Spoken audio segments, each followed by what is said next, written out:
Voilà. Maintenant, quels sont les symptômes qui te permettent de te rendre compte que ton mari, ta femme est mystiquement mauvais? On va le dire comme ça. En général, une personne qui est mauvaise transmet la noirceur qu'il a sur lui, sur son conjoint, au travers des rapports sexuels. C'est le moyen le plus rapide de le savoir. En général, lorsqu'on fait l'amour avec un être de lumière, on se sent rechargé, on se sent en forme, on se sent équilibré, on se sent joyeux. C'est un fait. C'est très important. C'est-à-dire que même si, je ne sais pas comment l'expliquer autrement, c'est le premier constat. Femme comme homme, dès que tu couches avec quelqu'un qui a la lumière en lui, la lumière là te prend tellement que après ce rapport sexuel, tu n'as pas envie de dormir. Tu es en forme, tu es content, tu es joyeux. À l'inverse donc, lorsque tu couches avec quelqu'un et que après ce rapport sexuel, tu es très fatigué, façon tu veux seulement dormir, ou bien tu as très faim. Dès que tu as ces deux symptômes-là, tu es à 80%. Tu es à 80% vidé par celui avec qui tu as fait l'amour. Il peut donc te vider sans être maléfique. Mais en général, ceux qui vident sont maléfiques. C'est important. C'est important. Voilà. Maintenant, autre chose. En général, je dis en général, ce n'est pas dans tous les cas. En général, les personnes nymphomanes, les femmes nymphomanes et les hommes qui ont ce défaut-là sont malades mystiquement ou alors sont des couloirs pour les mauvaises énergies. Parce que les mauvaises énergies se nourrissent de l'énergie sexuelle. C'est pour ça que vous subissez les couches de nuit. C'est pour ça que les maris et femmes de nuit sont très présents dans nos familles. Les personnes dont nymphomanes sont à 80% des gens qui sont malades ou qui sont possédés par des mauvais esprits et qui veulent donc manger chez vous. Tu ne peux pas avoir un homme qui peut te coucher de lundi à vendredi, tous les jours, avec une grande intensité. Et ça ne t'inquiète pas. Ça peut arriver au début, peut-être que tu viens de l'Europe, ou bien tu as fait 6 mois en Europe, ou bien 5 ans en Europe. Tu viens trouver une femme avec qui tu as fait des années sans voir. Oui, là encore, on peut comprendre que pendant une semaine, vraiment, vous vous envoyez en l'air n'importe comment. Tu ne peux pas être avec ton gars, avec ton conjoint, parce que c'est homme comme femme mélangé. Tu ne peux pas être avec ton conjoint pendant 10 ans. Et pendant toute cette durée des 10 ans, il ou elle peut coucher avec toi 5 fois par semaine. Il y a un problème. Ça veut dire que celui-là est en train de t'épuiser. Celui ou celle-là est en train de t'épuiser.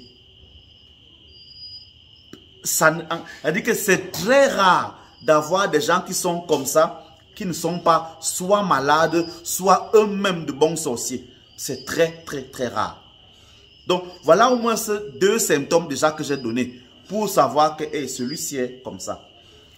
Troisième chose, celui ou celle qui est foncièrement mauvais et qui veut faire du mal a un fort penchant pour les pratiques sexuelles désordonnées. Je me rends compte que c'est de plus en plus normal. Il y a de plus en plus d'hommes et de femmes qui ont un appétit pour les partous. Il y a de plus en plus d'hommes et de femmes qui vont dans les lieux qu'on appelle les sans-caleçons, où à une certaine heure, les gens se déshabillent et s'en vont en l'air devant tout le monde. C'est de plus en plus fréquent. Mais maintenant, c'est devenu très, voilà, comme quelqu'un de la cotisation sexuelle. C'est malheureusement fréquent. Et dans tous les milieux, ça existe. Plusieurs femmes m'ont déjà raconté le malheur qu'elles vivent, qu'elles sont là avec leur homme. Leur homme leur dit, moi je pratique les partous. Donc, si tu ne veux pas, on est ensemble à la maison. Mais de temps en temps, moi je vais sortir et avoir mes rendez-vous. Dans ces rendez-vous-là, il y a certaines réunions où les gars se mélangent. Ils se mettent à l'aise là et tout, avec des femmes, avec les cécios, avec les filles des gens. Ils finissent les choses là-bas. Ils rentrent à la maison normale. Il y a donc des femmes qui m'ont aussi avoué que, mais pour ne pas perdre son mari, de temps en temps, elle va dans ces réunions-là.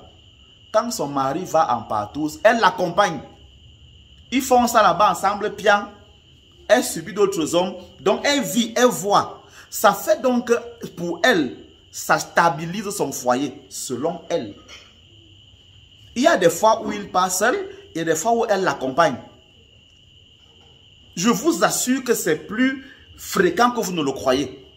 Sauf que les gens ne l'avouent. Bon, peut-être on en parle aux gens comme moi, mais beaucoup ne l'avouent pas en public.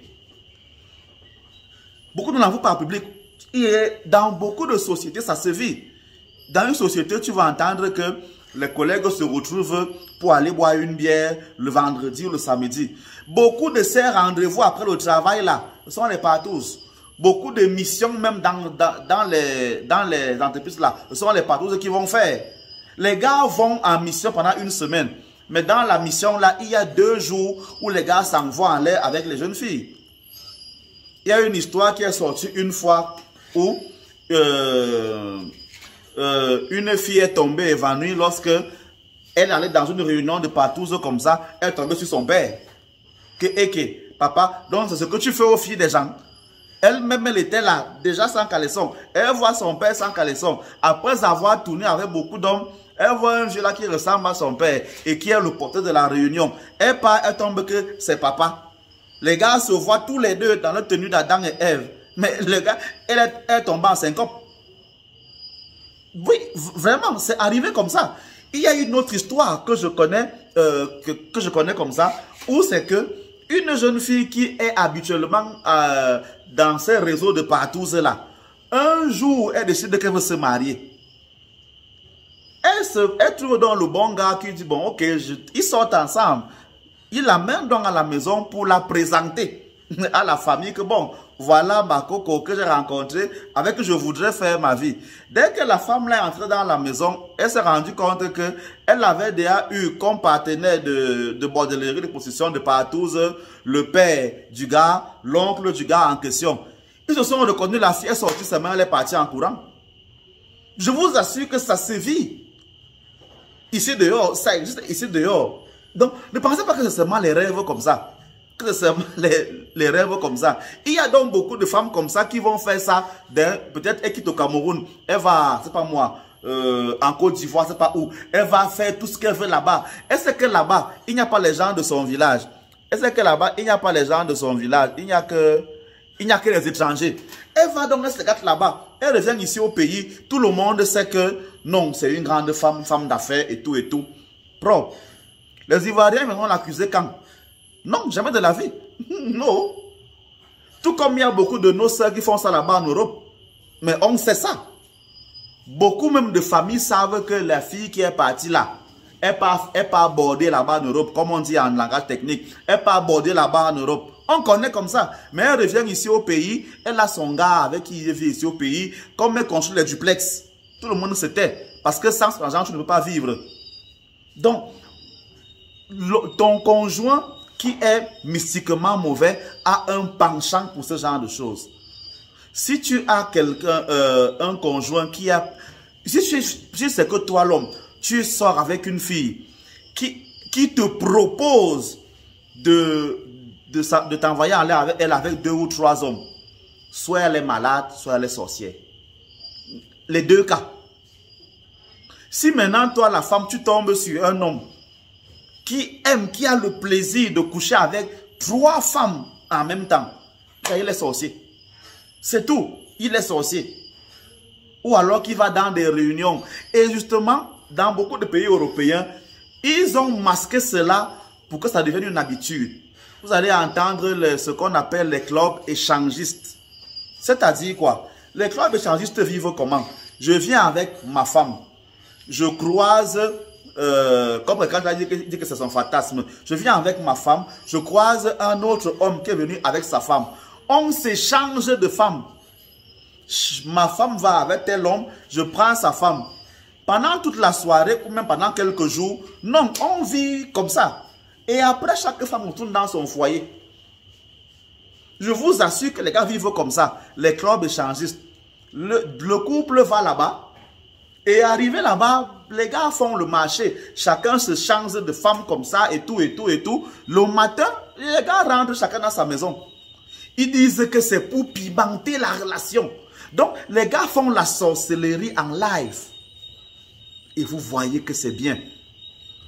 J'ai appris que c'est ce genre de choses qu'on montre dans les chaînes pornographiques, dans les canaux de X machin là sur Canal+. Donc, est-ce que vous voyez à quel point on vous montre la sorcellerie en direct? Et tu vas donc voir les jeunes femmes qui vont arriver là. Elles sont, tu vois, 3 jeunes filles qui veulent s'amuser. Elles vont dans un club échangiste. Elles s'enjaillent là-bas et tout et tout. Elles disent non, c'est comme ça, c'est libre. Les clubs libertins, voilà. Non, c'est libre, vraiment. Il ne faut pas être complexé. Ça, c'est le passé. Nous, on évolue avec le temps. Nous, on est... Voilà les bêtises dans lesquelles vous entrez. Si tu as donc un conjoint qui aime ça, maman, c'est mauvais. C'est très, très, très, très, très mauvais. Voilà un signe, un symptôme qui ne trompe pas. C'est très mauvais. Ça se vit donc même déjà ici chez nous, en Afrique. Ça se vit comme ça. Voilà, je donne encore les symptômes parce qu'il y en a quelques-uns quand même qu'on peut à peu près reconnaître. Si maintenant je me base sur une histoire vécue, enfin, comment la raconter, pas vécue, quand même, comment, faut être sérieux. Donc, une maman, une jeune femme m'a expliqué que chaque fois qu'elle avait le bonheur ou la chance de s'unir avec son mari, elle avait au moins 2 jours de démangeaison sur tout le corps. Je ne sais pas si vous vous imaginez un peu. Tu couches avec ton mari et ton corps te gratte pendant 2 jours. Vraiment, chaque fois que je pense à ça, je me demande comment elle a pu supporter jusqu'à avoir des enfants avec lui. Autrement dit, si après le rapport sexuel que tu as avec quelqu'un, il se passe beaucoup de malheur, alors celui-là est soit sale, soit sorcier. C'est-à-dire, est-ce que tu tombes malade? Il y a des gens vraiment comme ça, qui ont une mauvaise énergie. Quand tu couches avec lui, il te contamine un mauvais sperme, tu tombes malade. Ou alors tu couches avec elle, après tu te sens pas bien, tu as la fièvre toute la journée. Maman, tu es mal tombé. Si c'est ça, c'est que tu es très, très mal tombé. Voilà un problème. Si c'est que quand tu couches avec quelqu'un, après le malheur t'arrive. C'est-à-dire que tu couches avec quelqu'un, après tu fais un accident, après tu perds le travail, après, voilà. Donc, quand je demande souvent aux gens qui viennent me rencontrer que quand vous vivez là, depuis que ton mari t'a rencontré, est-ce que ta vie a évolué? Non, lui il évolue, moi je suis là seulement comme ça. Je dis ouais, je vais dire comment à la femme c'est que son mari la suce. Voilà, j'attendais la question là depuis, quelqu'un l'a posée. Et si on se protège, si on met le préservatif, laissez-moi vous dire que le préservatif est encore plus mauvais. Parce que le préservatif fait qu'il n'y a pas de contact d'énergie entre celui avec qui tu t'envoies en l'air. Donc, au fond, le préservatif fait que l'homme se masturbe et la femme se masturbe aussi. Et la masturbation est très, très, très mauvaise. Donc, quand ton gars met le préservatif avant de coucher avec toi, il se masturbe, tu te masturbes. C'est, je ne sais pas s'il y a, c'est mauvais à tous les niveaux. C'est très, très, très mauvais à tous les niveaux. C'est obligatoire, c'est comme ça. Donc, ne dites même pas que vous pouvez esquiver ça en vous protégeant. Bon, attends, peut-être qu'il pose la question là. Si c'est que tu sors avec ton gars, tu habites dans la même maison avec lui, quand il va coucher avec toi, il va se protéger. Je ne sais pas si c'est que tu entends un peu. Donc, tu vis avec un homme dans la maison. Chaque fois que vous devez coucher ensemble, il prend la capote, il porte. C'est normal pour toi. Tu vis avec lui, hein. Ton mari à la maison et il met la capote. C'est impensable. On met la capote quand on va dehors. Quand on va avec la cheese dehors. Mais quand on est avec le gars à la maison, il n'y a pas ça. Donc, ça n'a pas de place aujourd'hui. Comment on fait alors pour remédier à tout ça? Je parle du cas où on n'évolue pas avec un partenaire. Maman, on les quitte. Tu vas dire dans quel sens? Tu vis avec un homme qui aime les partous. Tu restes faire quoi? Ça veut dire que tu sais qu'il mélange son corps avec beaucoup d'autres corps. Peut-être quand il fait les partous là, c'est toi qui as la nourriture. Il couche avec toi, il part coucher avec l'autre. Après, il revient chez toi. Donc tout le monde vient te manger. Toi, tu ne sais pas. Si tu es avec un partenaire comme ça, quitte-le. Il n'y a pas de remède là que on peut faire comment alors qu'on vit ensemble. Quitte-le. Bon, ça c'est parfois pour éviter les enfants. Maman, le baryton, quand on est dans le foyer, quand tu ne veux pas que ta femme tombe enceinte, le jour qu'elle est en période féconde, elle te dit, tu attaches ton corps, tu dors en paix. C'est comme ça qu'on fait. Il n'y a pas de solution. Il n'y a pas que pendant qu'elle est en période féconde, je mets la capote. Parce que je ne peux pas supporter une semaine. Donc tu ne peux pas supporter de voir ta femme sans caleçon pendant une semaine. Parce qu'elle est en période féconde. Tu vas mourir seulement. Non. Quand tu auras 6 enfants, tu vas t'arrêter toi seul. Elle te dit seulement, tu dis, pardon, dors là-bas, reste là-bas vite. C'est clair et net. C'est ceux qui ont encore un enfant là, qu'ils disent, ah, même si l'enfant vient, ça va. Dès que tu as déjà 6 enfants, tu commences à dire que, hey, il faut quand même. Donc, toi, tu réfléchis seul. Toi, l'homme, tu dis que, hey, je vais arriver là-bas, Dani, je vais arriver là-bas. Le lieu où on fait l'amour est important. J'arrive là-bas. Donc, il est important de baliser ce genre de choses. Donc, vraiment. Bon, maintenant, avant de passer à la question que Dani a posée là, il faut aussi dire une vérité qui est importante. Il y a malheureusement beaucoup de femmes qui acceptent de sortir avec les hommes foncièrement sorciers en disant que à cause du, comment on appelle ça, du bien-être matériel. C'est-à-dire, tu sais que ton mari est dans une secte mauvaise. Tu sais qu'il a les mauvaises énergies. Mais tu acceptes de sortir, de te marier avec lui. Juste pour l'argent. Tu vas devenir celui ou celle qui va farouter dans ta famille. Toute la famille dit que tu as réussi. Tu as une belle voiture, de beaux habits. Tu fais les cotisations de 300 000, de 500 000. Tu construis les duplex. Tu fais ceci dans ta famille. Alors que tout le monde sait que tu sors avec un sorcier. Voilà ce qui se passe. On est une société comme ça. On est là, dans le monde où on est ici. Beaucoup de femmes supportent ça. Tout comme beaucoup d'hommes aussi acceptent des relations toxiques. Parce que c'est que la maman, la jeune fille ici est dans une bonne famille. Derrière elle, j'aurai le travail. Derrière elle, j'aurai le voyage. Derrière elle, j'aurai ceci, j'aurai ceci, j'aurai ceci. Il faut dire la vérité. Si donc tu as fait ce genre de choix, je ne t'interdis pas de venir me voir. Si tu veux, tu viens me voir, il n'y a pas de problème. Je vais te faire les bains. Mais sache que c'est un peu comme si tu marches sur la boue avec un habit blanc. Constamment, dans la boue là va salir ton habit. Il est impossible qu'après 2 ou 3 lavages, l'habit là soit encore blanc. Avec le temps, l'habit là va devenir gris. Il va noircir un peu, jusqu'à être complètement noir. Il y a donc, si c'est que tu as fait ce choix, il n'y a pas de problème. Et qu'on ne vous trompe pas. Qu'on ne vous trompe pas. Si tu viens me voir et que je me rends compte que tu es dans ce cas, au début de mon ministère, j'ai chassé 2 femmes comme ça. Parce que je leur ai dit qu'elles viennent se moquer de moi. Tu es conscient que tu es avec un bandit et tu me demandes de te faire les traitements pour que ta vie avance. Bon, je vais faire qu'un miracle. Je vais faire qu'un miracle. Elles m'ont parlé un jour, elles m'ont répondu que foutez le camp, allez votre argent, allez au champ avec. Après avoir parlé avec un aîné, il m'a dit, notre travail n'est pas de rejeter les gens. Si quelqu'un vient te voir, tu l'accueilles.